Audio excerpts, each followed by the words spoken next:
The Samsung Galaxy Tab S9 FE is a very exciting mid-range tablet that could be the ideal choice for many. It's clearly better than an entry-level tablet because of its performance and its 10.9-inch 90Hz display and S Pen. At the same time, it's significantly cheaper than a flagship with an asking price of $450. But how good is it really? That's what you will learn in this review. And from the outside, the Galaxy Tab S9 FE looks exactly like the more expensive Galaxy Tab S9.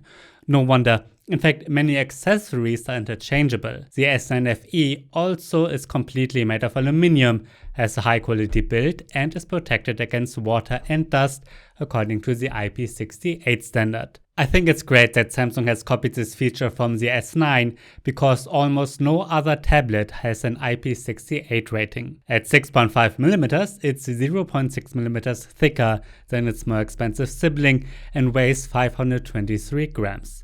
It has a connector for a keyboard cover on the side, a microSD card slot, and a USB-C 2.0 port. So it's not possible to connect it to external monitors, which is unfortunate. However, the S9 FE does have a nice wide-angle 12-megapixel front-facing camera that takes pretty good photos. The same applies to the 8-megapixel main camera. Sure, photos with it are not outstanding, but pretty good for a tablet, and 4K videos are supported. A fingerprint reader is built into the power button, which works very quickly and seems reliable. This is another feature that sets it apart from entry-level devices. Let's move on to the 10.9-inch IPS display, which has a resolution of 2304 by 1440 pixels. Compared to the Galaxy Tab S6 Lite, which we can see as the predecessor, Samsung has improved a lot here. For one, it's a bit sharper, but it's also significantly brighter and has more saturated colors. It has the same brightness as the similar priced Apple iPad 10, but compared to that one, it has the advantage that the display is fully laminated and supports 90Hz. So animations and some games look particularly smooth. And I think 90Hz is a pretty good compromise. It doesn't have to be 120Hz, and for me it's hard to see a difference between 90 and 120Hz. However, there are big differences regarding black levels. The black of the AMOLED of the S9 looks much better than on the LCD of the S9 FE. Overall, however, the display is the highlight of the FE. It looks nice, is bright, has a high resolution, stable viewing angles, and looks saturated. It also has a wideband level of L1, so you can watch Netflix and other streaming services with HD resolution. The two speakers are surprisingly good and almost have flagship qualities. Yes, the iPad Pro and S9 have a better bass and are a bit louder, but I think that is only noticeable in a direct comparison. The sound quality here is much better than of entry-level tablets. I still have some harsh criticism of the S9 FE, but the S Pen is met with praise first. The pen is included and looks just like on the S9 and works almost exactly the same. So if you want to have a tablet with a stylus for handwritten notes or to draw a bit, there's almost no reason to go for a more expensive model. Compared to the S6 Lite, you will notice that the slight lag when writing is no longer visible here, and that is due to the 90Hz display. I think the pen on the S9 FE is better than on the Xiaomi Pad 6 simply because of the much better software, and also better than on the iPad 10 since the display is not laminated there. So in this price range, the S9 FE is actually the best tablet with a pen right now. The S Pen is almost as good as on the more expensive Samsung tablets, and we get exactly the same software. Samsung Notes is great, the S Pen commands are great, you can annotate PDFs well, and also write down long notes. However, there's one drawback compared to the S9. On the S9 FE, the pen has no battery, which means you cannot use it as a remote in the camera app or Microsoft PowerPoint. But other than that, it's just as good. The Galaxy Tab S9 FE houses a Samsung Exynos 1380 processor, which is supported by 6 or 8GB of RAM, and the internal storage is 128 or 256GB in size, and you can also get it with 5G as an option. I have the cheapest version with 6GB and 128GB. My Geekbench 5 benchmark comparison is very interesting. You can see that the performance is much better than on the S6 Lite, which is the predecessor. The graphics performance has improved significantly. At the same time, the Xiaomi Pad 6 and Lenovo Tab P11 Pro Gen 2 are more powerful, although they are a bit cheaper. The Xiaomi in particular is considerably cheaper. You can see exactly the same in the 3D Mark Wildlife test, which mainly compares graphics performance. Yes, Samsung has improved compared to the predecessor and is also stronger than other mid-range tablets like the Lenovo Tab P12. But the Xiaomi remains a bit snappier and the Apple iPad 10 is much stronger. Well, these are benchmarks. The real performance is not bad at all, because you can actually play most games with high graphics settings, but often not with the very highest ones. For example, I played Fortnite very smoothly after setting the graphics settings to high instead of epic, the 3D resolution to 75% and the frame rate to 60. Then Fortnite mostly ran at around 50 FPS and sometimes dropped to 30 FPS in action scenes, which is still smooth enough. In fact, you can also select the very high graphics settings and 30 FPS.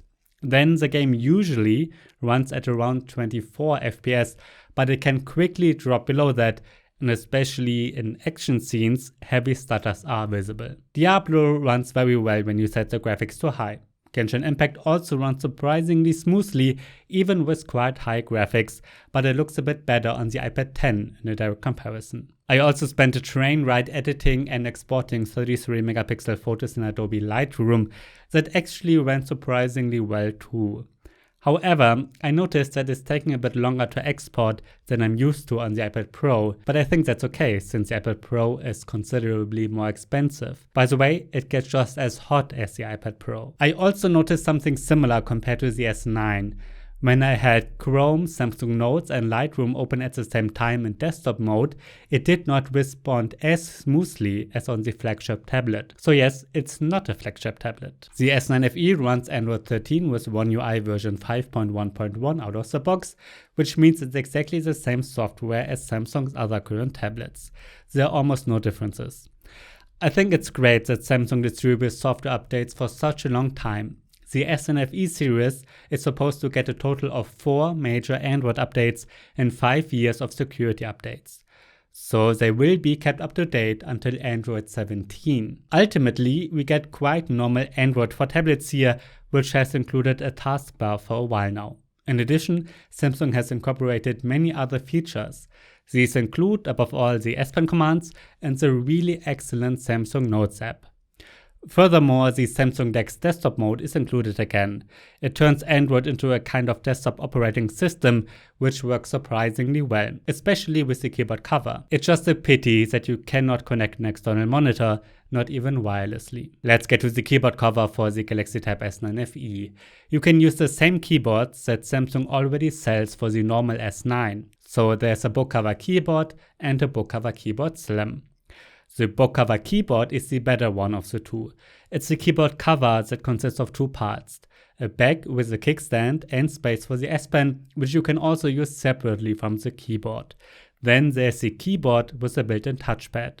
The keyboard is very well made. I've been using it since the S9 and I think it's great. A cheaper option is the book cover keyboard Slim, which does not have a touchpad and consists of a case with a built-in keyboard only. The keyboard is also pretty good, and this combination is handy if you want to save some money and don't need a touchpad. In my battery test, the S9 FE got a runtime of 7.5 hours.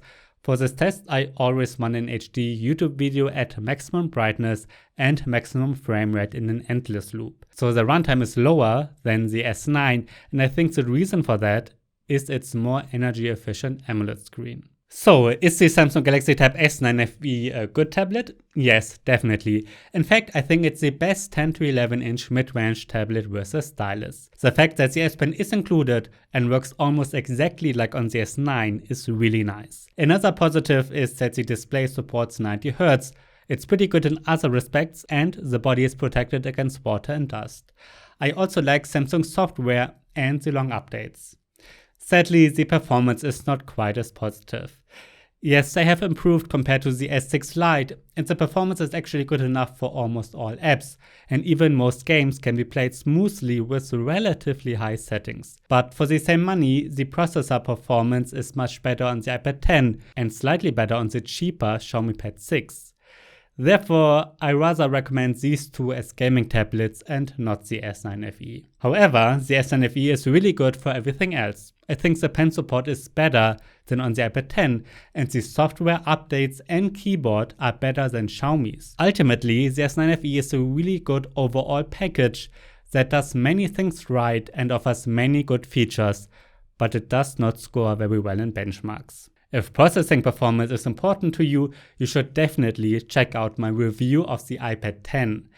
Yes, the Apple tablet is not perfect and has some weaknesses, but it's really good for gaming, and at the same time it has really good software with iPadOS and many really good apps.